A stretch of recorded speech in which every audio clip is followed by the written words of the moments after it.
All right, so this is from the No Stupid Questions Reddit. It's a fun Reddit. But so we have this question from Luke JRV, and it says, "Why are most romance movies always including two lovers who are rich?" I've noticed it more and more throughout the genre evolution. While I know there may be books to read that don't follow the formula, I'm so bored of seeing the rich lifestyle. For example, the two individuals are rich or the male lead is rich. It never explains how he became rich or why he is rich. It shows that he doesn't work, but we are told he does. The part that makes me laugh the most is how unrealistic it feels. It genuinely feels more like a fantasy. I've seen a lot of romance movies use the male character as someone who just teleports to the woman whenever she needs him. Unrealistic. If a movie was willing to show the cruel reality, I'd actually feel it's more relatable. I know several wealthy people in my life, and they tell me that these movies make them look bad. What do you think? That's interesting, Luke JRV. Before I comment, I'm going to go ahead and let the people comment. So let's see. Let's look at this first comment. They fulfill a fantasy. People don't fantasize their dream boyfriend taking them to Burger King or driving them around in a 2008 RAV4. It's kind of like how action movie stars are mostly good looking because that's part of the fantasy, even though it has nothing to do with your fight ability. That's good. And Luke responded, I understand that track of thought.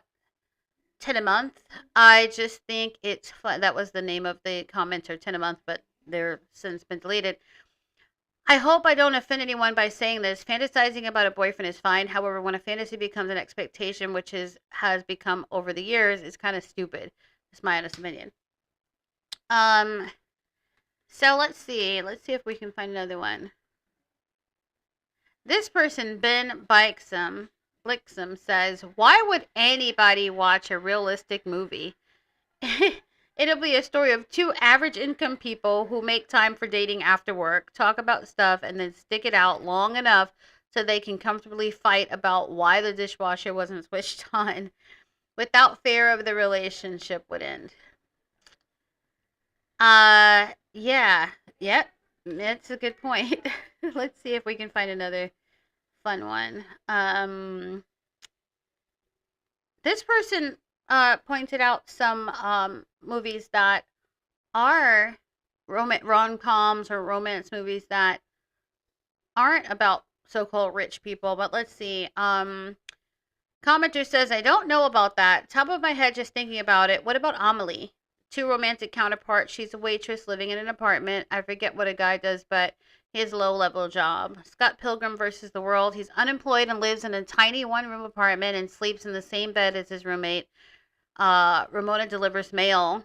Eternal Sunshine of a Spotless Mind, one of my favorite. Clementine works at a bookstore, and I don't know what Joelle does, but it doesn't look particularly exciting or lucrative. Never Been Kissed, Drew Barrymore. Another one of not my favorites, but it's a good movie. She still lives at home with her parents, and she's a journalist in the last gasp of newspapers, and he's a teacher. The Apartment, the old black and white movie with Lemon and Shirley MacLaine.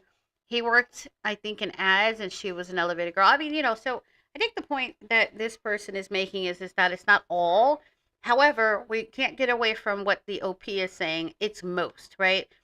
You cannot really refute his this argument. I think it's a him, but you can't refute his argument with the ones that got through, that got greenlit, that got made, that did highlight a kind of quasi mediocre lifestyle, albeit, they still kind of had things going for themselves in a way. In case in point, Never Been Kissed. But I think that it's a good point made. The point is that we know that romance takes money. We know from Disney that the ideal is for there to be wealth in a marriage of some such. We know that. So this is kind of a no-brainer, but it's funny to me that people don't realize that that's what's going on. And it's not just movies, it's also television. People don't realize, and also, oh God bless us, social media. that the algorithm even favors, and it might be because people want to see success, and people want to see, the glitz and the glamour and the pedestalized and whatever is kind of, romanticized. We say romanticized because wealth is romanticized. So I think they don't realize just how much that does influence our perspectives on romance, maybe even mine, right? Which might make this entire channel a fallacy. However, I have realistic aspects to why romance does require money, and I think that it's important to say I'm not saying romance is for rich people and love is for rich people. Wrong. I'm saying romance is for rich people, love is for everybody, right? But when it comes to romance, and wherever the heck that word came from, ebook coming soon to discuss where that came from. But anyway, the point is that the whole act of romance is definitely going to require money. And this OP picked up on that and wrote a post to show that they realize that as they go through the rom-com and romantic genre of movies, oftentimes the leading guy is wealthy or both are. And so what does it tell us? It tells us that sucks to suck. Nobody likes poor people. We don't want to watch a movie about your struggle. Um, and it also does prove my point. I believe, and leave a comment if you don't agree with me, but that romance is for the rich, not love, romance. So I think this was a very good Reddit for us to delve into. So let me know what you guys think, and thank you for watching.